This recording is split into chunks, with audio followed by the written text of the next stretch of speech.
Everyone believes in God when this happens. It's funny how quiet people get about God when life is good, but the second something goes wrong, the diagnosis comes in, the money runs out, the relationship falls apart, suddenly everybody's praying. Are you a person of faith or a person of fear?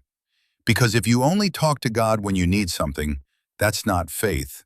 That's a fire escape. The pattern is so predictable it's almost embarrassing. Life's great, you're not thinking about God. Church? Nah, you're busy. Then the crisis hits. And suddenly you're the most spiritual person on the planet, making promises. God, if you get me through this, I'll change. Here's what nobody tells you about crisis faith. The emotions are real. You genuinely feel close to God because you finally understand you're not in control. The problem isn't crying out when you're in trouble. The problem is forgetting Him the moment the trouble passes. I've seen it in my own life. I've seen it in people who swore they'd never go back to their old ways the second the crisis was over. And then they did. Because crisis faith has no roots. It's a plant that only grows in storms, and the moment the sun comes out, it withers.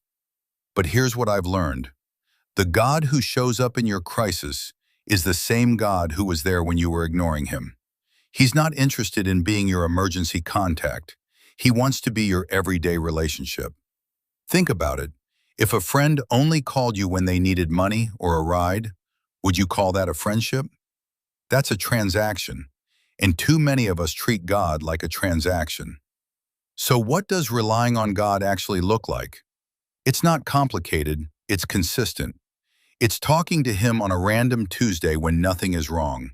It's reading scripture when you're not desperate for an answer. It's building the habit of gratitude when you don't need anything. Because when you build that foundation in the good times, the storm comes and you're not starting from zero.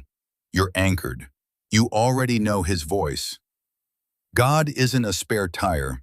He's not a 911 call. He's the foundation. And if you only turn to Him when everything else fails, you're missing the entire point.